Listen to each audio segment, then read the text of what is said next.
From hitting on Kobe Bryant's wife to having relations with a minor, Karl Malone is one of the many players that the NBA overlooks complaints about. But inviting him to the All-Star weekend is just absurd, especially when you think about all the things he's done in his past. The biggest and grossest thing was impregnating a 13-year-old by the name of Gloria Bell, who he claimed was his supposed girlfriend. Sure, Malone had 19 solid NBA seasons as the legendary Utah Jazz player, but the girl was 13, and I don't think all those seasons cut him out to be a role model for all the young players out there. Back out, inside.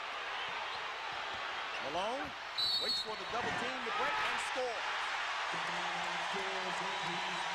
A determined guy. Look at this, a triple team. Not with the kind of rap sheet this man has got. What's more, Gloria never got an abortion, so they even have a kid together. Of course, Bell's parents filed a paternity suit against Malone too. Nothing came out of that lawsuit though, because Malone wasn't charged for anything. Probably because of the fact that he was already a basketball icon at the time, and because Gloria said that Malone was a neighborhood kid, which is probably why Bell's parents agreed not to file statutory charges. Karma has a funny way of giving people what's coming to them though, because all this really hurt his reputation. Even if what he had done was overlooked by the law, Bell's parents, Bell herself, and the NBA. Even a misdemeanor statutory can lead to a sentence of up to 6 months in jail, which would have had a negative impact on Malone's professional life. Malone, Stockton gets it loaded, cross the alley, left to right, they double him. He throws it up and in.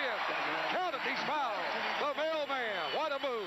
And a foul to Brad Lowe. So I guess that's why everybody opted against it. Not to mention, this probably would have affected his son's life as well. Either way, if it weren't for him shining on both sides of the court, Malone, cross the alley, run it up, shot around the rim, good again.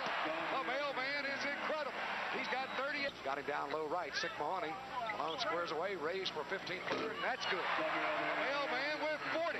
And getting drafted for the 13th overall pick in 1985 by the Utah Jazz, things would have ended differently. Ultimately, Bell went on to have the child, who grew up playing in the NFL for 5 years. And this was before he got drafted by the Buffalo Bills in the 7th round of the 2008 NFL Draft. But Malone's refusal to accept his son was really shallow. Thankfully, a few years later, his son Demetrius became an NFL star who managed to make it on his own. So, good on him. I guess after Malone realized that his son grew up and managed to make it without him, he decided it was the right time to reunite, which they did in 2014. And according to some reports, by 2018, they managed to become really close. Now, Demetrius might have been an accident, but Malone and his girl Benita Ford from 1980 also had a set of twins. This happened when they were both 17 years old, and they go by the names Cheryl and Daryl Ford. The real kicker is that Malone chose to avoid having any kind of contact with the twins throughout the majority of his life, which again is almost as bad as impregnating a 13-year-old girl, even if she was his supposed girlfriend at the time. To make matters worse, he even tried to avoid admitting that he was the biological father of these kids. I mean, come on. Things like this call for some well-deserved jail time. And here he is, getting invited to the NBA All-Star Weekend.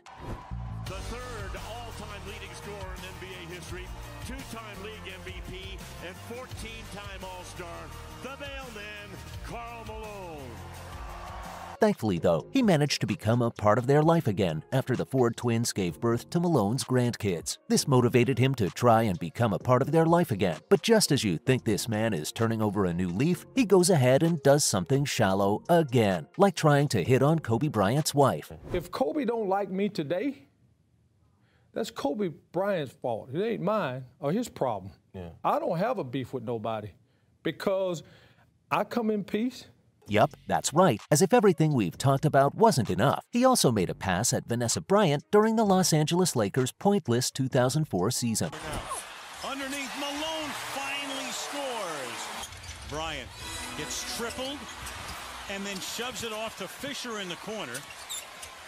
Inside the Malone. And it was way too specific to be a lie. Apparently, Kobe's agent, Rob Pelinka, claims that all this started when Karl got Vanessa's number. He then asked her to come sit next to him and give him a hug. I mean, that was a really weird thing to say, considering Kobe was still alive and well at the time. That didn't stop Karl, though, as he went on to ask her if she liked him, to which she replied saying, as a friend. Not to mention, if Vanessa for some wild reason did do that, it would have been featured on the cover of every famous magazine. Needless to say, Vanessa was at a loss for words. words because she hadn't ever talked to Karl without Kobe with her. To make matters worse, after Vanessa told Karl he was old enough to be her father, Malone answered saying, "Yeah, like your daddy." I mean, that's just beyond inappropriate. But there's more. Malone sent his kid to sit with the Bryants for the second half of the game, and Vanessa had already told Kobe's agent about everything that happened and how disturbed she was already. But when she escorted Malone's son back to his father, she asked him why he was wearing a cowboy hat, to which he replied, "I'm looking for young Mexican girls." Of course, Vanessa explained the whole situation to Kobe as well. This happened during the ride back home, during which Vanessa made the decision to call Kay Malone and tell her how her husband had treated her. Once they hung up, Kobe Bryant contacted Karl Malone on his phone too, and just guess what he had to say. Apparently, Kobe said that Karl just listened and didn't deny a single thing. He basically replied by saying, "You know me, man," to which Bryant replied by asking him to stay away from his wife, as he should. But Kobe and I, you ask him that question. Here's what I tell you. I don't have a beef with him. Have you spoken to him since you left the Lakers? What's up? That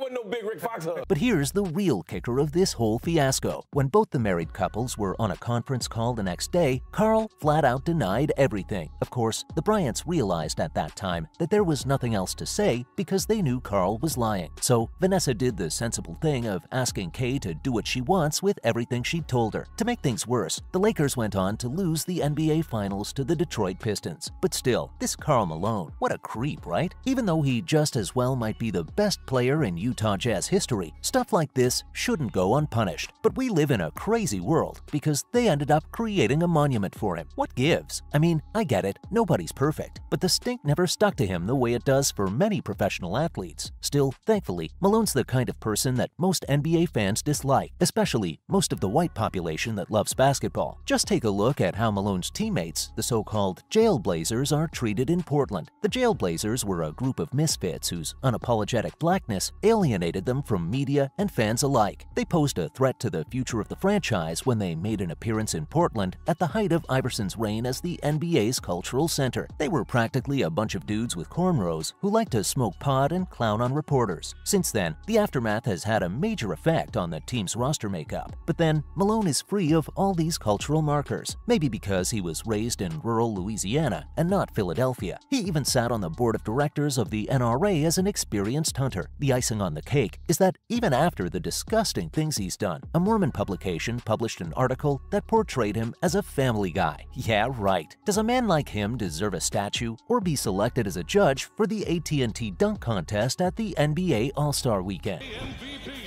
He delivered some of the most memorable moments in Utah Jazz history.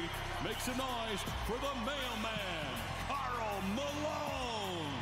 That was all about Karl Malone's disturbing offenses that have resurfaced recently.